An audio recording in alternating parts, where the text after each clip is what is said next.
ঢাকা বিশ্ববিদ্যালয়ের ছাত্রদল ও বাম রাজনীতির সঙ্গে যুক্ত নেতাকর্মীদের আচরণ নিয়ে সামাজিক যোগাযোগ মাধ্যমে ক্ষোভ প্রকাশ করেছেন বিশ্ববিদ্যালয়ের শিক্ষিকা শেহরিন আমিন ভূঁইয়া মোনামি।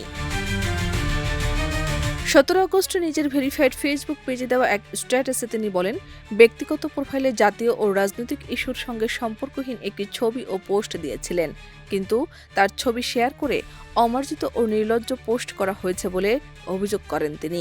এ ঘটনায় অবাক হননি বলেও মন্তব্য করেন তিনি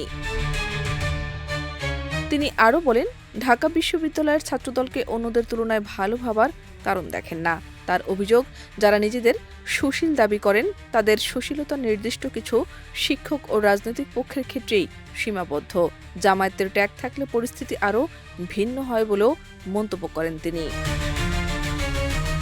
ডাকসু নির্বাচনের পর থেকে ছাত্রদল ও বামপন্থীদের বিভিন্ন কর্মকাণ্ড চুপচাপ দেখে যাচ্ছেন জানিয়ে মোনামি বলেন, শিক্ষক হিসেবে অনেক কিছু ক্ষমা করে দিলেও মানুষ হিসেবে এসব ঘটনায় কষ্ট পাওয়া স্বাভাবিক। তার পোস্টের মন্তব্যে ডাকসুর মুক্তিযুদ্ধ ও গণতান্ত্রিক আন্দোলন বিষয়ক সম্পাদক ফাতিমা তাসনিম ঝুমা মোনামির প্রতি সমর্থন জানান এবং ব্যক্তিগত ছবি নিয়ে অপ্রাসঙ্গিক পোস্টের সমালোচনা করেন। জবাবে মোনামি নিজের সহকারী প্রক্টর থাকার সময়ের একটি অভিজ্ঞতা তুলে ধরেন। তিনি জানান, বাম রাজনীতির সঙ্গে যুক্ত এক নেত্রীকে সংকটের সময়ে সহায়তা করেছিলেন। পরে সেই একই ব্যক্তি রাজু ভাস্কর্যে দাঁড়িয়ে তার বিরুদ্ধে বক্তব্য দেন। এতে তিনি গভীরভাবে কষ্ট পেয়েছেন বলেও জানান। শাহনাজ পারভীন, দেশ রূপান্তর।